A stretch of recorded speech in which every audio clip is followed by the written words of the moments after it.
Greetings everyone, and welcome to my YouTube channel. I'm your host, Captain Rye, and today's video is something a little bit different. Normally you'd expect a Fletcher video on my channel, but this week I just didn't have time to get together a good, decent Fletcher replay. And I had a subscriber-submitted replay. The subscriber is Anahi, I hope I'm saying that correctly, in his Gearing, which is the Tier 10 US destroyer. Arguably the best Tier 10 destroyer in the game, because it's got that great combination of gun, firepower, range, and those torpedoes. You can really play this ship right in between the Kharbarovsk and the Shimakaze. You can play it as a torpedo boat, you can play it as a gunboat, or you can play it as both. And Anahi here, he's gonna do just that, playing it a little bit as both. Now you might be wondering why there's no Fletcher replay this week. Well, that's mostly due to the fact that, as previously mentioned, I went to the USS Midway here last weekend, and really did not have a lot of time to play when I got home. Between coming back from the Midway, which ate up pretty much Sunday, Monday, and Tuesday, and building a new PC in which to game, record, and edit on, which took up Wednesday and Thursday, that just basically left me with very limited time. However, Anahi has provided us with the wonderful replay that we are watching. The opening to the battle is pretty slow, as you can see. It's the ocean map. There's not a lot going on here. And he's managed to head towards the B cap point, and he's going to try and cap. The enemy team has already managed to capture one of the points, and they're capturing the other one. If you look at the map situation, his team is kind of... well, I don't know what his team is doing. They've completely abandoned the lower cap point, just leaving our hero dead center, and he gets spotted by an enemy destroyer. As he tries to turn around, he does manage to dodge the incoming shots there, but his team is providing almost no support as he takes even more hits in there from the cruisers. They are not capping, and this, as we know, is going to be a problem. Capping wins games. He gets torpedoes off into the smokescreen. Hopefully that destroyer is like all of the ones I meet, and he's just going to sit in that smokescreen. The trip to the USS Midway, though, that video will be posted hopefully tomorrow with some pretty good information about the history of the ship as well as my experiences at that museum. So if you're looking forward to that, never fear, it is on its way. Our hero does manage to capture the B cap point, but because the enemy team has had for so long 2 capture points, they're up on points, and they do manage to get a first blood, which means now they're really up on those points. Looking at the map situation, enemy destroyer has popped up, and Anahi is going to push up towards that cap. Most of his team is now back up by this point, and no sooner has he left the B cap point has an enemy destroyer come right back to try and secure it. This is going to be one of those battles where you really do have to try, and try hard. He's going to push back in to this cap point. At the very least, he can stop the enemy team from gaining all 3. This time, however, he's got support from a fellow destroyer, and although it's a Japanese destroyer, the 2 of them, if they play it well, should easily be able to handle any ship that they run into. And there's the enemy destroyer who was just sitting inside the cap circle there. They managed to hit him, reset the cap, He's firing out his high explosive, and it looks like the Japanese destroyer that's with him is doing the same, which is definitely helpful. And they manage to drive that enemy destroyer out of the cap zone so they can, at the very least, continue to gain points. Their team has managed to sink an enemy vessel, so that's good. It helps reset. He gets spotted by the other enemy destroyer who's hovering up around this cap point. And that's kind of a little gutsy, I think. Especially considering that most of his team is up there. That enemy destroyer should not have opened fire, because now he's being punished for that decision. And as you can see, he just takes a big ol' hit there, and it's going to cost him. Our hero manages to secure his first of many kills in this battle. With the way clear, he's going to go up and try to capture this cap point. But again, his team, if you look at that mini-map, they're all clustered up in that back corner. They're not really sailing down. They're kind of fighting a delaying, running away action in a point in the battle where they should try to be pushing. I don't understand what is going on with that team. I, fortunately, have never run into teams that do that. At the very least, I get 1 or 2 people who will push with me. But as you can see, they've just lost another ship to enemy fire. And once again, the enemy team is trying to capture B. But Anahi, he's going to capture this cap zone. He's going to get that full capture with any luck, which is always good experience. There it is, the base capture's his. And now he can go back down and hopefully defend B. This cap location is completely secured. There's no reason for his team to continue to push up into this corner. And he's got a friendly destroyer up there who is really taking a pounding in the defense of B. If our hero can come down here and provide additional support, they should be able, between the two of them and their torpedoes, really to provide an adequate defense. They have 2 caps. If they can avoid losing any more ships, they should be able to close that points gap in the remaining time in this battle. Of course, I say that, but the reality's always something different in random battles. He fires off torpedoes at a target downrange there. There's a couple of them down there, so I'm not entirely sure which ship he was aiming to hit. He manages to avoid the torpedoes that were heading that direction. The question is, did the ships behind him pay attention to those torpedoes? This is always, of course, the question that I have when I'm playing in a destroyer and I manage to torpedo beats, and then the ships behind me continue to blindly sail right into them. It never fails. He manages to get himself spotted by an enemy destroyer who's popped up, but that destroyer who was sitting in his smoke screen is now really limited choice as his team begins to open up heavily on that guy, and Anahi secures his second kill in the match.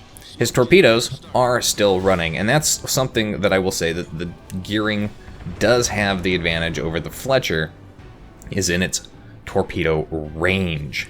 Those things are like 16 kilometer, and he manages to hit somebody in the distance there with one and cause some flooding. The torpedo range is good on the gearing, but the reload time is so much slower than the Fletcher. And personally, I don't like having torpedoes that go that far. Mostly because of the way I fire them, I don't want to run the risk of hitting a friendly teammate. He pops his smoke screen and he's sitting there in cap, just trying to set a bunch of fires on that enemy Yamato down range. And he's actually managing to do it.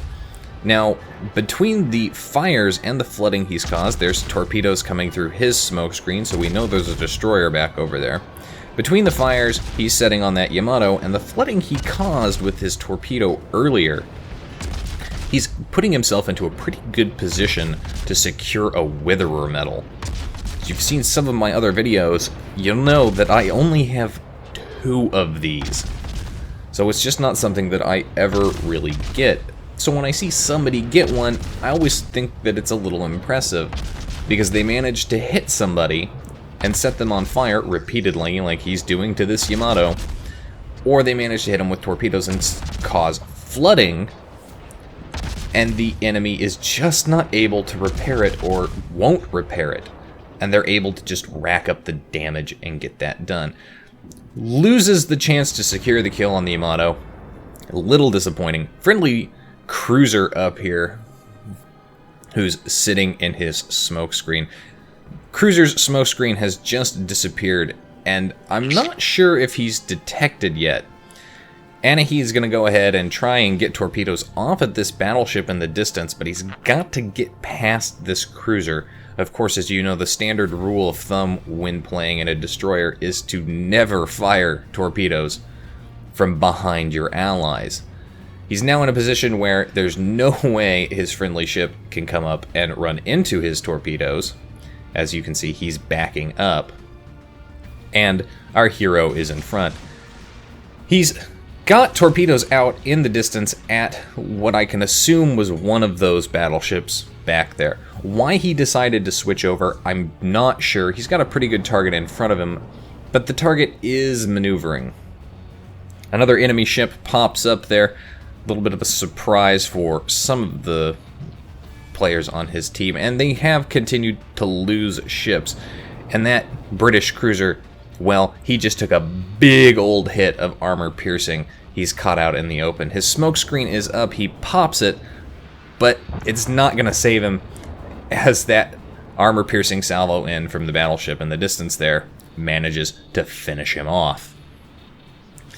Don't you just hate when that happens, when you pop smoke and you just disappear from line of sight just in time to get killed by an armor-piercing salvo that was fired 3 seconds earlier. And he does manage to hit that degrosser or that Kraufurst off there with 3 torpedoes and causes flooding on him. He's far enough away, and there doesn't seem to be anything right around there to begin with, so he starts opening fire with his guns, try and set him on fire, maybe cause that burning damage to occur. Unfortunately, there is an enemy destroyer or an enemy cruiser that's within inside his detectability now, because as he's firing, he's now perma-spotted. And there, with the fire set, he's secured his Witherer medal.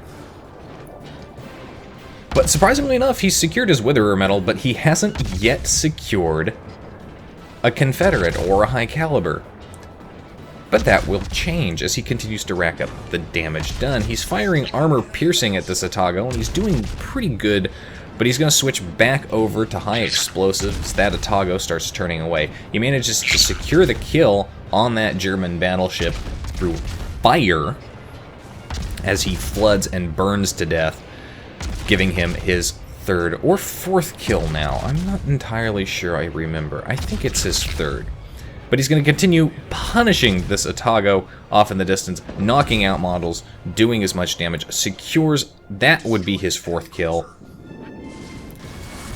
And he has managed so far to pull his team back from the brink. There's just 3 of them left at this point. He pops his smoke screen, he's up in the last cap point here. The enemy team has now got B is pretty much uncontested. Enemy destroyer coming in at him, and our hero, he's going to punish this Fletcher for his decision. There's his Confederate medal as he continues to punish this Fletcher. This Fletcher's trying to close in for what I can only assume is an insanely close torpedo attack, but it's hard to tell. He's not shooting back, he is maneuvering. The Fletcher breaks line of sight with his friendly ships, as there's nothing back over here to spot him, and the smoke screen is blocking. Smoke screens do work both ways. So Anahheat leaves his smokescreen in an effort to try and spot that Fletcher, and there is that Fletcher who's still burning. His engine's been knocked out, and he's just going to punish him. Anahheat's got the health and the rate of fire with the guns, so in a straight one-on-one fight, that Fletcher has had no chance. There's his 5th kill, and his Kraken unleashed. Again, carrying hard. But he is in a very, very bad position, as he's now extremely low health. He tries to get torpedoes off in the distance at that Yamato. With any luck, he'll be able to hit him, cause flooding, maybe set him on fire. We will see. He's outside of his smoke screen, but that Yamato is already turning, and he's well away. He's probably going to miss those torpedoes. Maybe just barely hit him. He does set him on fire. There's his high caliber as he hits that Yamato with 1 torpedo, sets him on fire, starts flooding him, and now he's racking up the damage done. That Yamato is still flooding, which is absolutely amazing, and he's going to continue shooting, but doing so has him detected. He sets the Yamato on fire yet again, and yet again another one. But he's taking massive, massive punishment from the enemy team. And those secondaries on the Yamato. Fires off his torpedoes as a last-ditch effort. He's on fire. Come on, use your damage repair ability. Stop firing, disappear into concealment. He manages to put the fire out just in time. He's still on a fraction, a sliver of health, and as you know, RNGesus always likes to screw me over when the enemy team has a ship on a fraction of health. Can he get the kill on the Yamato? Those torpedoes look really good as the Yamato secondaries take him out. Yes, he manages to secure the Yamato kill for 6 kills, over 200,000 damage done, and 'tis but a flesh wound award. And it's now just 1 friendly ship left, 1 battleship, all by himself against 3. The scores have closed down quite nicely. The enemy team is capping, though, so they are going to have 2 cap points soon. The question is, can this battleship pull off victory? Well, there's the Des Moines, and he manages to punish that Des Moines right there towards the end, dealing mass amounts of damage, resetting the capture progress on the cap. And if he can pull off a win, that would be fantastic, especially when you have a game so good. You really just hope that your team can pull off that stunning, stunning victory. Can he do it? He's getting more shots in on that Des Moines. There, he manages to kill the Des Moines and deal a death blow, reset the capture progress again. That battleship is now having to pull his weight. He can do it. There's not a lot of time left on the clock. He needs to kill at least 1 more to secure and cement that victory. Unfortunately, as you can see, one of the ships just disappeared, and the other one has disappeared as well because nobody is spotting them. And that battleship is so far out of position, he's not going to be able to see them in time to hit them. And this game is unfortunately a loss. There are no post-battle results screens, so we don't know where our hero came, but I assume, based on the scores, he was top of his team for XP earned, and probably well over 1,000, possibly close to 2,000 base XP on a loss. Anyway, folks, that's it for today's video. If you liked the video, hit that like button, hit the subscribe button, leave a comment down below. If you'd like to get semi-regular channel news and updates, you can do so by liking and following me on Facebook. If you'd like to help support me and my channel and future trips to historic warships, you can do so by visiting my Patreon. And if you'd like to submit your own subscriber replay, you can do so by emailing it to me. You can find the links for all of those in the description down below. And as always, I'll see you next time. This is Captain Rye, signing off.